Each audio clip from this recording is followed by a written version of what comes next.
오늘은 삶의 현장에서 만난 하나님이라는 제목으로 하나님의 말씀을 살펴보겠습니다.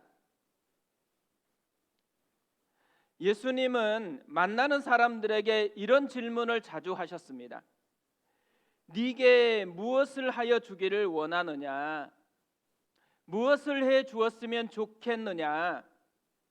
맹인 바디메오는 1초의 망설임도 없이 한 문장으로 이렇게 대답했습니다. 보기를 원하나이다. 오늘 이 시간에 예수님께서 이곳에 오셔서 우리에게 이렇게 묻는다면 우리는 무슨 답을 할 수 있을까요? 너의 갈망은 무엇이냐? 너는 무엇을 갈망하고 있느냐? 저는 망설임 없이 이렇게 대답할 것입니다. 하나님을 경험하는 삶, 하나님을 경험하고 싶습니다. 대학 시절 한 선배를 만난 후부터 이 갈망이 제 마음 깊이 자리를 잡았습니다. 경제적인 어려움 때문에 1년간 휴학을 하고 이제 복학한 선배입니다. 1년 전과는 너무도 달라져 있는 것입니다. 하나님을 생생하게 경험을 한 것입니다. 손을 잡고 짝기도를 하는데요, 이 선배님은 깊은 기도가 나오는데 저는 기도가 막힌 거예요. 기도가 안 나옵니다. 너무 압도가 되어가지고 그날 저는 제 모든 마음의 힘을 모아가지고 이렇게 기도를 했습니다. 하나님을 경험할 수만 있다면 차라리 고난이라도 좋습니다. 하나님을 경험할 수만 있다면 고난이라도 가치가 있게 느껴졌습니다. 그날 깊이 깨달은 것이 있습니다. 그냥 교회를 다니는 것과 하나님을 경험하는 신앙은 굉장히 다르다라는 것입니다. 이왕 신앙생활할 바에는 하나님을 경험하는 신앙생활을 해야 되겠다라고 결심을 했습니다. 그리고 성경을 다시 보니까요, 성경에 나오는 많은 사람들이 새롭게 보이는 것입니다. 직업도 다르고 신분도 달라요. 그런데 한 가지 공통점이 보이는 거예요.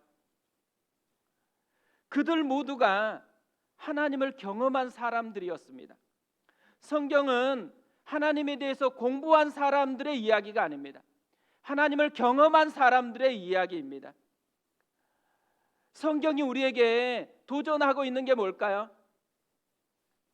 하나님을 경험하는 삶이 가능하다라는 거예요. 우리가 그리스도인이 되는 순간 하나님을 경험하는 삶으로 초대를 받은 것입니다. 교회가 개척이 되어지면서 갈망하면서 기도했던 몇 가지 제목이 있습니다. 그중 한 가지가 하나님을 경험하는 교회입니다. 한 분 한 분이 하나님을 경험하는 그런 신앙생활을 했으면 좋겠습니다. 특별히 다음 세대인 우리 아이들이 교회만 다니는 게 아니고 하나님을 경험하면서 신앙생활을 했으면 좋겠습니다. 원래 이번 주부터 다시 데살로니가전서로 들어가서 그 말씀을 전하려고 했습니다. 근데 지난주에 어려운 그런 상황 속에 놓여 있는 분들을 생각하다가요, 갑자기 하나님께서 이런 마음을 주시는 거예요. 하나님을 경험하는 삶에 대해서 설교를 했으면 좋겠다. 그러면서 시편 18편 말씀이 떠올랐습니다. 그래서 오늘 설교를 좀 바꾸었습니다. 사실 이 시편 18편은요, 제 인생 말씀 중에 하나입니다. 저에겐 굉장히 특별한 추억이 담겨 있는 말씀입니다. 1990년 1월에 논산훈련소로 입대를 했습니다. 12월 말에 금식 수련회를 참가하고 입대를 했거든요. 몸이 많이 약해진 상태에서 훈련이 시작이 된 거예요.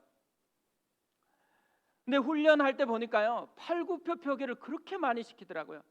뭐 10개 시켰다가 조금 잘못하면 50개 시켰다가 또 100개 시켰다가, 그런데 마음 같아서는 다 해내고 싶은데 하나가 안 되는 거예요. 하나를 하려고 막 불불 이렇게 덜덜덜 떨면서 힘만 쓰지 내려가지를 않는 것입니다. 그런데 저의 이런 모습을 조교가 본 거예요. 그리고 제 앞에 다가왔습니다. 그리고 따로 열애시켜 가지고 팔굽혀펴기 50개, 하나도 안 됐는데, 근데 눈이 시퍼렇게 뜨고 보고 있으니까 어떻게 합니까? 해보려고 하는데 잘 안 되는 거잖아요. 근데 그 순간에 정말 신기한 것을 체험을 했습니다. 시편 18편 1절 말씀이 마치 현수막처럼 제 눈앞에 펼쳐지는 거예요. 나의 힘이 되신 여호와여, 내가 주를 사랑하나이다. 이 말씀을 본 순간요, 깨달아지는 게 있었습니다. 다윗이 지금 고백하는 이 힘은 자신의 힘이 아니라는 거예요. 자기 밖에서 오는 새로운 힘, 하나님의 힘입니다. 하나님께서 왜 이 말씀을 저에게 주셨을까요? 저에게는 아직 한 번도 사용해 본 적이 없는 새로운 힘이 있다라는 것이에요. 그 새로운 힘을 지금 사용해 보라는 것이죠. 그래서 믿음을 가지고서 팔굽혀펴기를 시도를 한 것이에요. 근데 신기하게도 팔굽혀펴기가 다 되는 거예요. 50개를 다 맞췄습니다. 온 몸으로 하나님이 정말 살아계시고 함께 한다라는 것을 생생하게 경험을 했습니다. 너무너무 가슴이 벅찬 순간이었습니다. 그날 이후로 이 시편 18편은 저에게는 특별한 말씀이 되었어요. 그리고 이 말씀을 자주 묵상을 했습니다. 제가 이 말씀을 자주 묵상하다가 발견한 것이 있습니다. 이 시편 18편은 연구해서 쓴 게 아니라는 거예요. 다윗이 철저하게 자신의 경험을 노래로 만든 것입니다. 이것을 시편 18편의 표제가 우리에게 이렇게 알려주고 있습니다.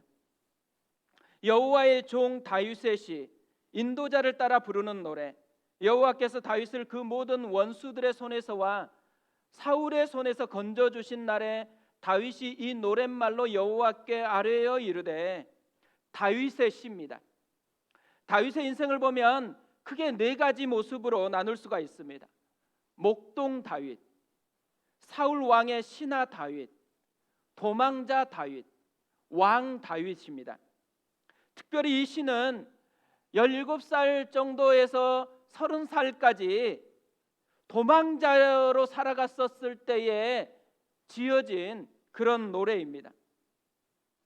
도망자의 삶을 살아간다고 생각해 보세요. 죽이려고 끊임없이 찾아오는 그 속에서 갖는 긴박감, 긴장감, 힘겨움, 이런 게 다 고스란히 담겨 있잖아요.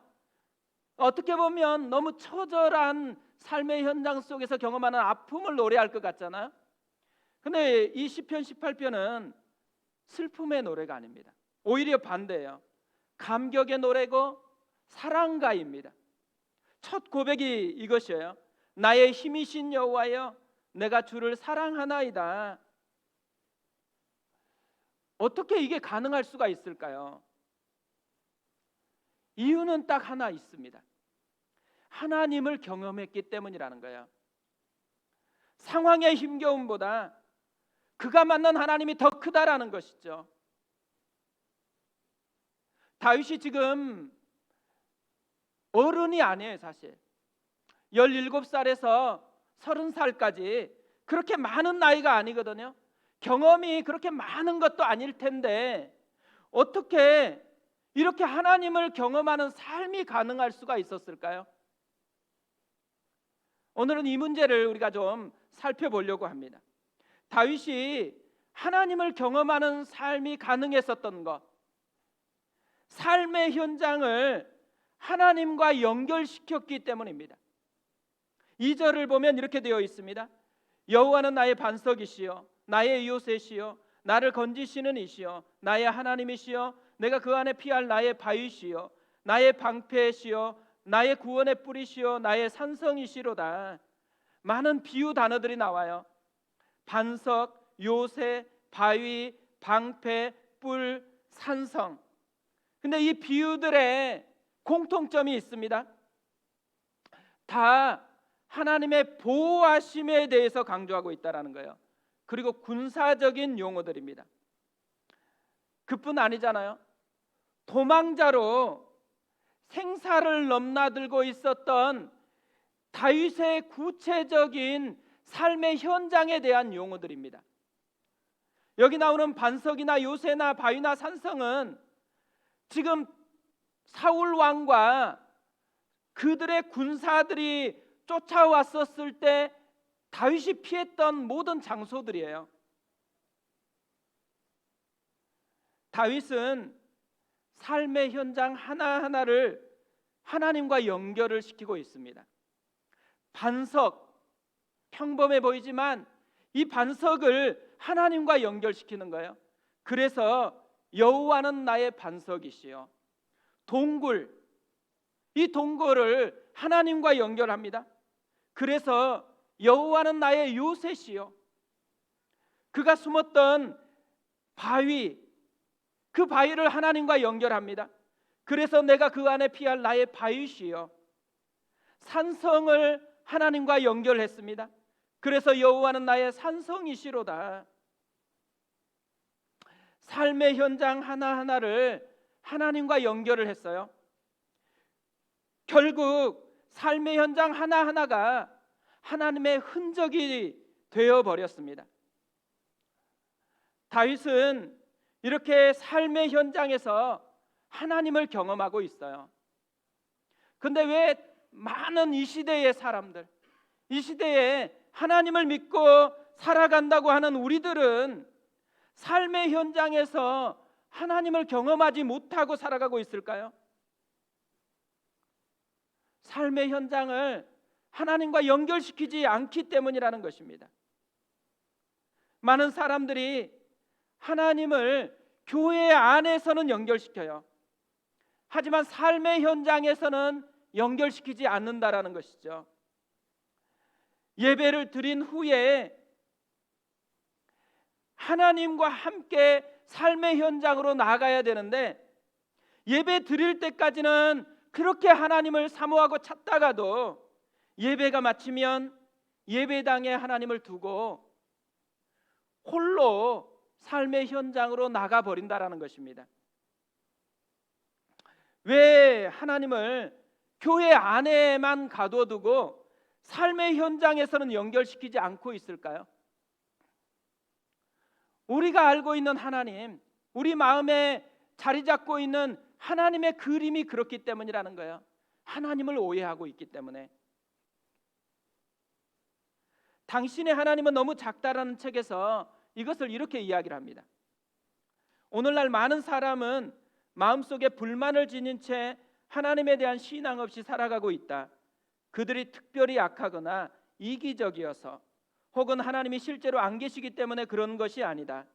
인생을 설명해 줄 만큼 큰 하나님, 새로운 과학시대에 어울릴 만큼 큰 하나님, 최고의 동경과 존경을 받을 만큼 거대해서 기꺼이 헌신할 만한 하나님을 발견하지 못했기 때문이다. 왜 이런 하나님을 발견하지 못했을까요? 이미 그들 속에 다른 하나님이 자리 잡고 있기 때문이라는 거예요. 그들이 마음에 담고 있는 하나님은 너무 작은 하나님인 거예요. 자기가 생각하는 하나님, 그 하나님으로 가득 차버렸기 때문이라는 거죠. 우리가 하나님을 경험하기 위해서는요, 먼저 선행해서 해야 될 것, 내 안에 형성된 잘못된 하나님을 버려야 된다는 거예요. 그리고 원래 성경이 말씀하고 있는 그 하나님을 만나야 된다는 거죠. 성경을 통해서 우리에게 보여주신 하나님은 작은 하나님이 아니세요. 크신 하나님이십니다. 성경을 통해서 우리에게 자기를 드러내신 하나님은 교회 안에서만 갇혀 있는 분이 아니세요. 우리의 삶의 모든 현장에 함께 하시면서 우리를 만나 주시고 우리를 도우시는 분이세요. 종종 신방을 해보면요, 진짜 삶의 현장에서 이렇게 하나님을 만나고 하나님과 함께하는 분들이 계십니다. 직장 신방을 갔었을 때 이 사장님 사무실에 엉뚱하게 놓여 있는 방석이 하나 있는 거예요. 궁금해가지고 저 방석의 용도가 뭐냐라고 물어보니까 출근하면 앉아서 기도하고, 무슨 일이 생기면 앉아서 기도하고, 또 퇴근할 때 앉아서 기도하는 곳이래요. 삶에 일어나는 하나하나 모든 현장을 하나님과 연결시키는 자리였다라는 거죠. 우리가 삶을 살아갈 때마다요, 하나님을 연결해야 됩니다. 가정에서 아이들을 육아할 때 그냥 하면 안 돼요. 내 힘으로 내 지혜로 아이들을 섬기는 게 아니고 하나님을 연결해서 하나님의 마음으로 아이의 영혼을 세워가야 된다는 거죠. 직장에서 누군가를 만나고 어떤 일을 하든지 간에 홀로 하지 않고 하나님을 연결해서 하나님과 함께하는 삶을 우리도 누려야 된다는 거죠. 우리의 삶의 이야기는 하나님과 동행하면서 하나님의 흔적으로 바꿔놓는 이야기가 되어야 한다는 것이죠. 또 다윗이 하나님을 이렇게 경험하는 삶을 살아갈 수 있었던 이유를 보면요, 어려움을 하나님과 연결했기 때문이라는 것입니다. 다윗이 지금 자신이 처한 현실을 이렇게 4절에서 묘사를 합니다. 사망의 줄이 나를 얽고 불의의 창수가 나를 두렵게 하였으며 수월의 줄이 나를 두르고 사망의 올무가 내게 이르렀도다. 그러니까 한 단어 한 단어가 굉장히 무거워요. 사망, 불의, 수월, 또 사망, 그것뿐 아니죠. 사망의 줄, 불의의 창수, 수월의 줄, 사망의 올무. 다윗은 지금 하나하나 사방이 쥐레밭 같은 그런 현실을 살아가고 있다라는 거죠. 이런 괴로운 현실에서 다윗이 선택한 방법, 6절에서 이렇게 이야기를 합니다.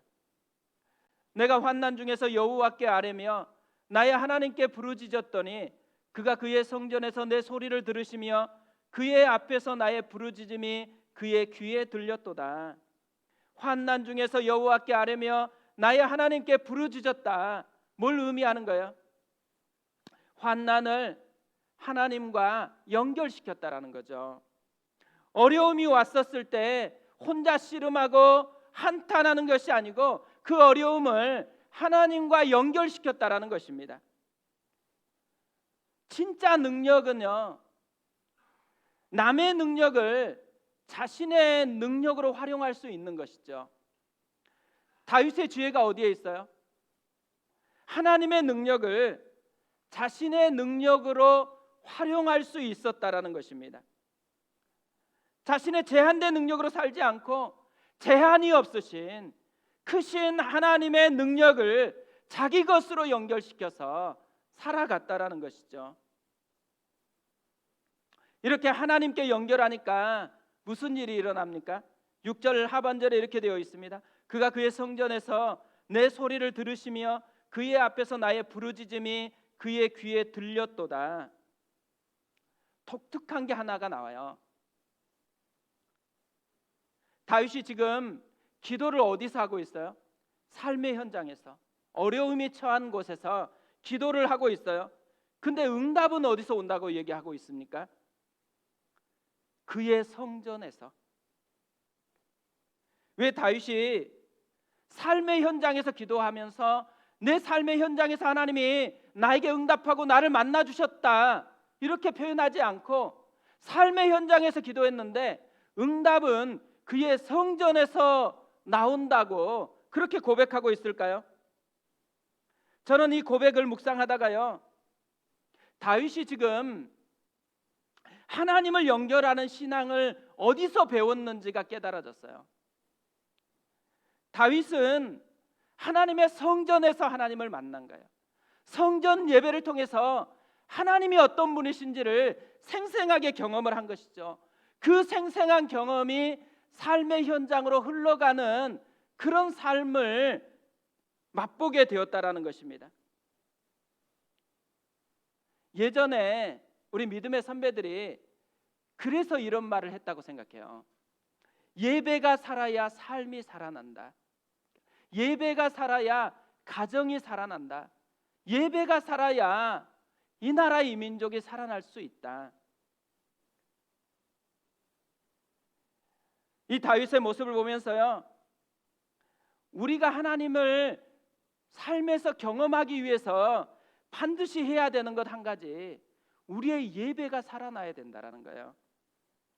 그냥 예배 드리면 안 됩니다. 목숨을 걸고 예배를 드려야 돼요. 예배의 야성이 우리에게 회복돼야 된다라는 거죠. 온 마음을 집중해서 이 시간에 하나님을 만나지 않으면 내 삶이 무너질 것을 깨닫고 온 심령으로 하나님을 갈망하면서 나아가는 예배가 회복돼야 된다라는 거죠. 다윗이요, 이런 예배를 어떻게 배웠을까요? 어렸을 때부터 부모님이 손잡고 데려갔던 그 성전 현장에서 하나님을 경험했기 때문에 그런 것이죠. 예배를 드릴 때 홀로 예배 드리는 것이 아니었다라는 거죠. 자녀들을 데리고 와서 데리고 왔던 그 현장에서 경험했던 것이 다윗을 만들어냈다라는 거예요. 저는 한국 교회가 그렇게 우리를 세워왔던 것들을 우리가 다 경험을 하고 여기까지 왔습니다. 한국 교회 좋은 전통, 제가 사진을 한 장 준비했거든요. 많이 보셨죠? 한국 교회는 아이들을 집에 놓고 예배 드리러 오지 않았어요. 기도할 때마다 아이들을 업고 안고 예배당에 와서 하나님 앞에 간절하게 기도를 했습니다. 저는 우리 교회에 특별 새벽 부흥회를 할 때마다 감사한 게 이것이에요. 아이들이 와가지고 아이들이 함께 예배하고 함께 기도하고 또 놀고 나중에는 간식까지 나눠줘요. 그제 특별 금요 성령 집회를 했습니다. 특별 금요 성령 집회에도 아이들이 왔어요. 텐트를 쳐놓고 그 속에서 함께 아이들이 있었습니다. 놀아도 교회에서 놀아야 되는 거예요. 잠을 자도 교회에서 자야 되는 거예요. 그러면서 예배가 만들어내는 열기, 기도의 열기를 온 몸으로 하나하나 습득했던 사람이 다윗이 되어진다라는 거예요. 이 시대의 다윗. 아이들이 이 시대의 다윗으로 자라날 수 있도록 우리가 아이들을 세워야 된다라는 것이죠. 저는 이 시편 18편 말씀을 묵상하다가요, 하나님이 5분 대기조 같다라는 생각이 들었습니다. 반석에서 살려달라고 호출만 하면 바로 출동을 해요. 동굴 속에서 도와달라고 기도하기만 하면 바로 출동을 했습니다. 어려울 때 너무 힘들어가지고 도와달라고 호출하면 바로 출동을 했다라는 것이죠. 다윗이 자신의 삶의 현장에 하나님을 연결할 수 있었던 이유, 하나님이 5분 대기조와 같은 분이라는 것을 경험했기 때문에 그런 것이죠. 하나님은 항상 내가 호출할 때마다 반응해 주시는 분이다라는 것을 알고 믿기 때문에 이렇게 하나님을 연결할 수 있다라는 거죠. 우리가 우리의 삶의 현장에 하나님을 연결할 수 있는 이유가 어디에 있겠어요? 우리가 잘났기 때문일까요? 우리가 기도도 많이 하고 뭔가를 갖추었기 때문일까요? 우리가 특별해서가 아니고 하나님이 특별하기 때문에 그렇습니다. 저는 지난주에 설교를 들었거든요. 한 목사님이 개척 시절에 기도했던 이야기를 해주시는 거예요. 개척교회니까 얼마나 간절히 기도했겠어요. 또 얼마나 시간이 많이 남아요. 시간 남을 때마다 기도를 했다라는 거예요. 간절하게 부흥을 달라고, 교회를 부흥시켜 달라고 그렇게 간절히 기도했대요. 그런데 어느 날 밤에 한참 기도하고 있는데 하나님께서 이렇게 물으셨어요. 부흥이 되는 것이 누가 원하는 것이냐? 교회가 부흥되는 것을 누가 원하니? 저는 그 말을 듣는 순간요, 이렇게 생각이 들었어요. 너무 욕심부리고 기도하지 말아라, 이렇게 생각이 들었거든요. 왜냐하면 제가 요즘에 새생명 축제를 준비를 해야 되는데 너무 부담 주는 거 아닐까? 또 코로나 끝나자마자 막 이렇게 막 부담 주는 거 아닐까? 이런 생각이 좀 있었거든요. 그런데 이 말을 들으니까 그렇게 들리는 거예요. 그런데 이 목사님이 설교를 진행하는 것을 보니까요, 저하고 제가 생각했던 것과 완전히 다르더라고요. 완전히 반대예요. 하나님께서 부흥되는 것이 누가 원하는 것이냐라고 물었을 때는요, 이분이 간절히 기도하면서 사모하는 것에 포커스가 있지 않고 하나님의 마음이라는 거예요. 그게 하나님의 꿈이라는 거예요.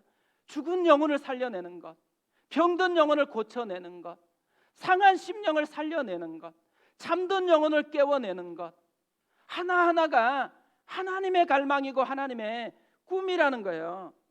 근데 너 왜 그렇게 질질 짜면서 마치 안 줄 것처럼 그렇게 기도하냐라는 거예요. 이 목사님이 하나님의 마음을 깨닫고 기도가 바뀌었습니다. 담대하게 요구하는 거예요. 하나님이 이것을 넉넉히 이루실 거라고 믿고 기도하기 시작했다라는 거죠. 하나님을 경험하는 삶, 누가 원하는 것일까요? 우리가 원하는 건 맞죠. 그런데요, 우리가 원하는 것보다 더 원하시는 분이 하나님이세요. 우리와 만나기 위해서 독생자를 주셨어요. 십자가에 기꺼이 내놓았습니다. 내놓은 이유가 뭐예요? 하나님과 만날 수 없는 죄의 벽을 허물어야 됐기 때문에 자기의 온 몸으로 대가를 지불하고 우리와 만날 자격을 부여해 주셨어요. 또 우리의 힘으로 안 되니까 성령으로 우리 안에 들어와 계세요. 두드리세요. 함께 하고 싶다고, 너와 함께하는 삶을 살고 싶다고. 하나님을 경험하는 삶은 하나님의 꿈이세요. 하나님이 정말 원하는 열망이세요. 우리가 어떻게 기도해야 될까요? 안 될 것 같아서 질질 짜면서 기도하는 게 아니에요.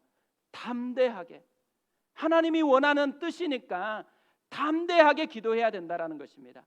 내일 아침 깨자마자 기도해야 돼요. 오늘 만날 하나님을 기대하면서 하나님 나와 함께 해주십시오. 출근하면 기도해야 됩니다. 하나님 이곳에 나와 함께 해주십시오. 누구를 만나려고 계획이 있으면 기도해야 됩니다. 하나님 나와 함께 하여 주십시오. 무슨 일을 하든지 간에 하나님을 연결시킬 수 있는 자격이 우리에게 있다라는 거예요. 그것뿐만 아니라 그것을 하나님이 간절히 원한다라는 것이죠. 오늘은 선한 능력으로라는 찬양을 부르고 기도하려고 합니다. 이 찬양은 본 회포 목사님이 지은 가사에 곡을 붙인 거예요. 1944년 성탄절이 되었을 때 약혼자에게 보낸 편지입니다. 감옥에서 죽음을 앞두고 마지막으로 쓴 편지였습니다. 그런데 이 가사들을 살펴보면 죽음을 앞두고 있는 냄새가 안 납니다. 오히려 감격이 있어요. 담대함이 있습니다. 그 선한 힘에 고요히 감싸여 그 놀라운 평화를 누리며 나 그대들과 함께 걸어가네. 나 그대들과 한 해를 여네. 지나간 허물 어둠의 날들이 무겁게 내 영혼 짓눌러도 오 주여 우리를 외면치 마시고 약속의 구원을 이루소서. 그 선한 힘이 우리를 감싸시니 믿음으로 일어날 일 기대하네. 주 언제나 우리와 함께 계셔 하루 또 하루가 늘 새로워 죽음을 앞두고 있는데, 감옥인데 어떻게 이런 노래가 가능하다고요? 하나님을 알기 때문에, 하나님을 경험했기 때문에, 하나님이 죽음보다도 크신 분이기 때문에, 하나님이 감옥보다도 풍성하게 함께 하시는 분이기 때문에 감옥이어도 그래서 성전이 되어진 것입니다. 하나님과 함께하는 풍성한 삶을 누리는 곳이 되었다라는 거죠. 우리도 이번 한 주간에 우리가 살아가는 모든 현장에서 하나님을 풍성하게 경험했으면 좋겠습니다. 그리고 우리의 삶의 현장에 하나님을 노래하는 흔적으로 변화가 되었으면 좋겠습니다. 우리 그 마음을 가지고 함께 찬양했으면 좋겠습니다.